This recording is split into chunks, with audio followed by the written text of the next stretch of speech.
Hi there, Reject Nation. I'm Greg Alba. I'm John Humphrey. We just got out of Quentin Tarantino's Once Upon a Time in Hollywood, the 9th film.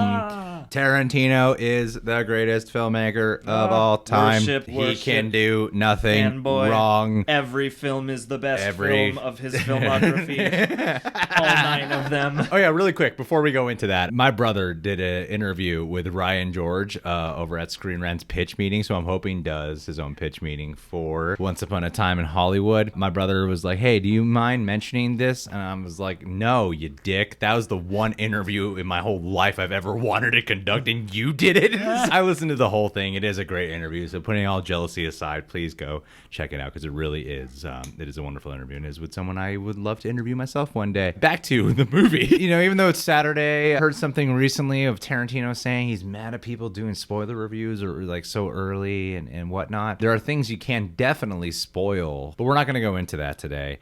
I'm here to tell you that Tarantino is the best filmmaker. Buy your tickets and then buy more tickets. As much as people have talked a lot about, especially when this movie was first announced, Tarantino's doing a Manson movie. That's not what this movie is. It is definitely more of what you saw in the trailers. It's primarily a film that focuses on the individual lives and the relationship between Dicaprio and Brad Pitt's character, Rick Dalton, and Cliff Booth. Rick Dalton being an actor who is on the verge of being a has-been, and Cliff Booth is his best friend / stunt double / life caretaker in all departments. Butler, chauffeur, yes, handyman. The best way I could describe this movie, the slice of life genre, but with the Tarantino style to slice of life. This is how Tarantino would do a slice of life. It's about as new wave as Tarantino gets. Because you're capturing these individual lives, their relationship, but you're also capturing a very specific time period in Los Angeles, 1969. I thought he brought all that to life really well. While not always subtle, there's also a pretty good amount of subtlety that's done throughout, you know? Yeah, I mean, in terms of all of his films, I think it has the least obtrusive or you could say obnoxious visual style. Sure. I mean, I rarely find his visual style obnoxious, but I know some people do. And yeah, it is the least high on like crazy cut-ins and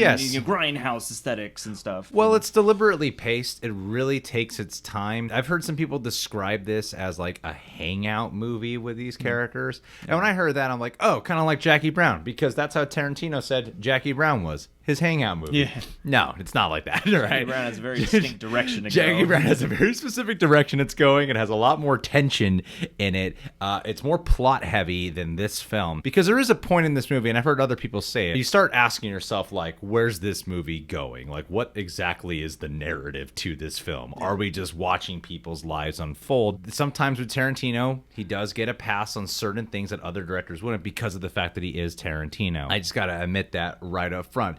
Because whenever I had that thought with this film, I was like, well, let me just wait till the end, because it's Tarantino and I trust what he's going to do. Like, that's just the way it works with the guy, you know? Yeah. Like, I feel like that'll happen. And also, I think why I never really felt that, even though I think the length of this film is felt, and while I think there are some things that were a little too self-indulgent that could have been trimmed out of this movie ultimately, I thought using the whole thing about how we are going to get to that time in life where the Sharon Tate murder occurred, because that's what it's been pitched as, that was a cool sort of structure to check in on of leading into that, because you know that it's building to that moment. So I thought that was clever, because while that's not the primary focus of the film is Sharon Tate, because we check in with the cult and check in with the status of that, she anchors you in a place and time. It still has a direction that you know it's headed towards, and you know we're going to get to that moment. We don't know when. You're waiting for that, right? You know it's coming somehow. It helps keep a direction of where the narrative is actually going. Yeah, it is like a geographical centerpiece in time somehow. I gotta say, Brad Pitt is my favorite character in this whole movie. I think Dicaprio is awesome. I've never seen him play a character like this with so much insecurity. I don't want to go into too much detail other than that. He is wonderful, Leonardo DiCaprio in the film, and I love a lot of the little tics and mannerisms that he's added into every specific kind of conversation he was having. That's all I'll say, and you might notice it. Like, there are certain people people he talks to where he behaves a little differently, but that's because of the social circumstance he's in, yeah, you know? Yeah, definitely. There's a lot of really great, really lived in, really personality heavy acting throughout this movie. But Brad Pitt, he's the guy you just love. Like, I love him in this movie.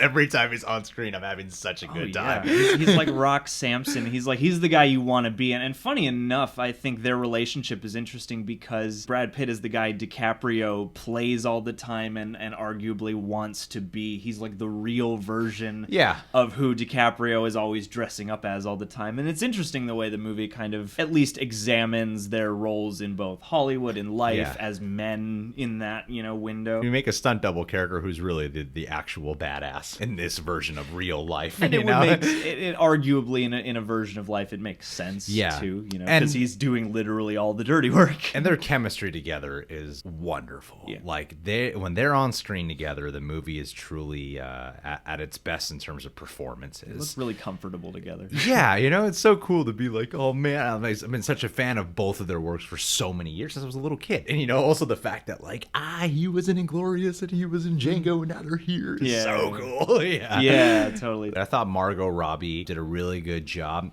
I'll admit I didn't fully grasp why she was portrayed the way she was portrayed. I've heard a few reasons that people theorize. To each, Tarantino rejects her hypothesis. Any interpretation any of us have is even rejected. if it's positive. Why that was that we don't hear her actually speaking very much. Well, I just reject your hypotheses.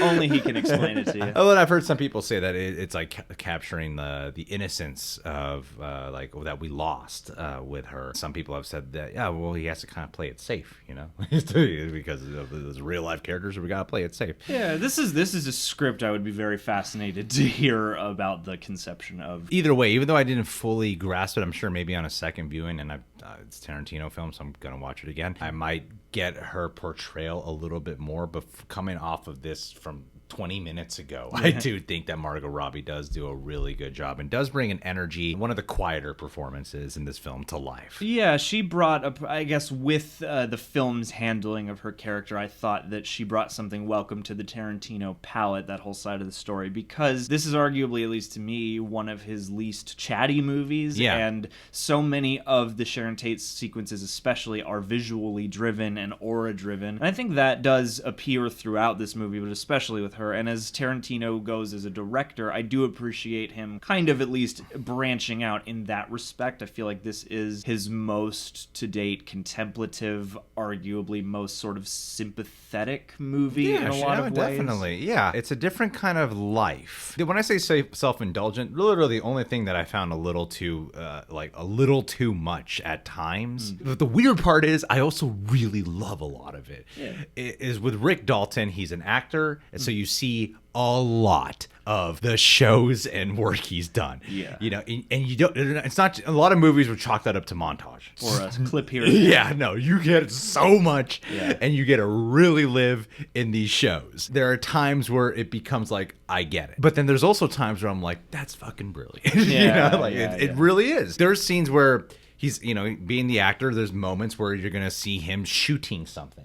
And I thought it was cool how they captured it, where most directors will show you a lot of, here's the camera, here's the crew and the lights.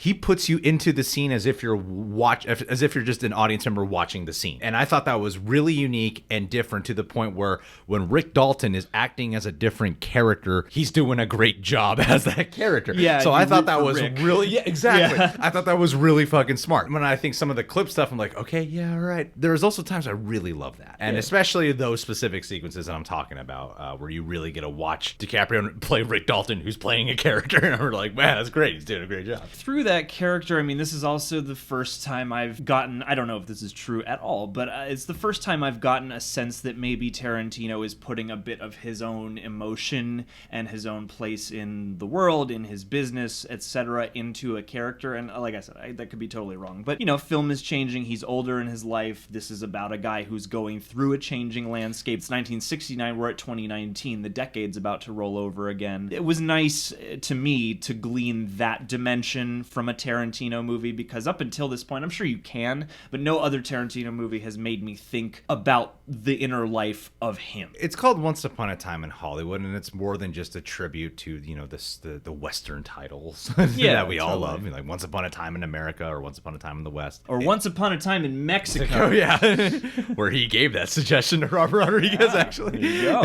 It does have a hint of a fairy tale tone to it. Just a bit. And that's why I think it's important to wait till, like, the end of the movie to really get the whole package before judging it. Totally. And the question is whether or not the journey to there are you going to find that really well worth it in the end? I don't know. If you're not a Tarantino fan, I'm not sure how you're going to feel about this. Honestly, I don't know if you're going to like it as much. And if you have no love for old Hollywood or, exploring that time period, because a lot of it's kind of very in the know, I don't know how you're going to respond to it. But the fact is, like, we're doing this review. We're both Tarantino fans. We both grew up in LA. We both love Hollywood. We're the perfect target market for this film. That's just a blunt fact about it. I don't know how someone in Missouri is going to respond to this movie, but someone like us, we're really going to respond quite positively to this. I think there's a bunch of other performances in it. A lot of it are just like cool cameos. Does a good job in the movie. I've heard some people be a little bit critical of the way Bruce Lee's portrayed in this movie. Oh, Mike Moe, yeah.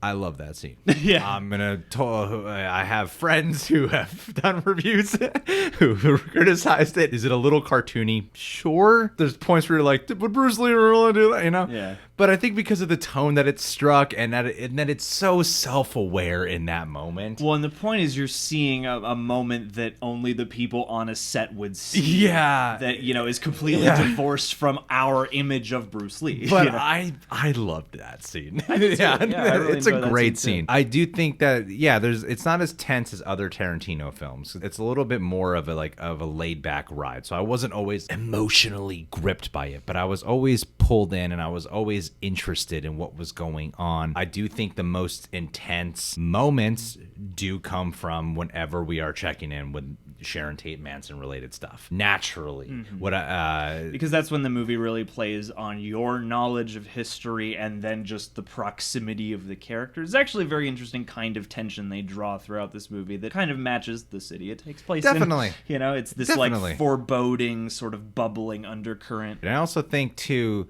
that, this isn't like the movie Us, where like we got to rewatch this and dissect everything. But I think more than any of Tarantino's other films, this is also a movie where I think there are stuff that is open to interpretation, and there are things that are open to hypothesizing. Like coming up with, why did he do it this way? Why was it done this way? Most Tarantino films they're pretty direct. While they're always nuanced, while they're very twisty and turny. While there's a lot of depth and all those things, you could get a lot of different interpretations upon repeat value. I think there are certain executions done here that do intentionally make you go, I should probably go back a second time and revisit that to see how I feel about it. And this is definitely the most I've ended a Tarantino movie thinking about, okay, I want to go back and maybe catch a couple of these themes and maybe figure out why this moment played the way this one did, instead of going back and being like, oh man, I gotta catch all the details and see if I can figure out the mystery.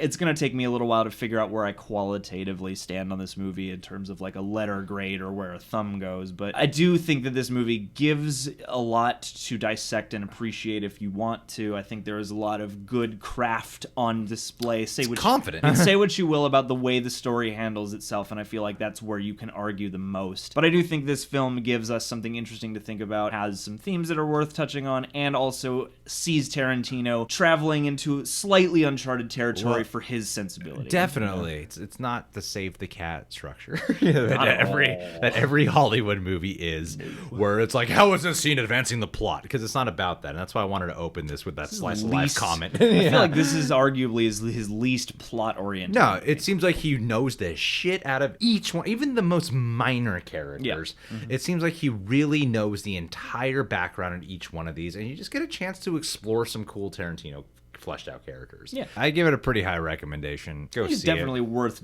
checking out and joining the debate about. it. Yeah, definitely. It's one of those, yeah. Did you guys see Once Upon a Time in Hollywood? What'd you think about it? Don't be a dick and spoil it for people. Don't do that. Oh yeah, Al Pacino's in it. He's cool. He's Pacino. totally the point of the He movie. wrote it for Him and Pacino. Luke Perry are basically the stars. There are some people who get like credits in the movie at the beginning where I'm like, oh, they must play like really big characters the whole time, and I'm like, oh, never mind. Yeah, there are a couple of names on the poster who I'm like, you're in one scene. I know you're in one scene. You guys can subscribe to The Real Rejects. Click that notification bell. Catch you guys soon.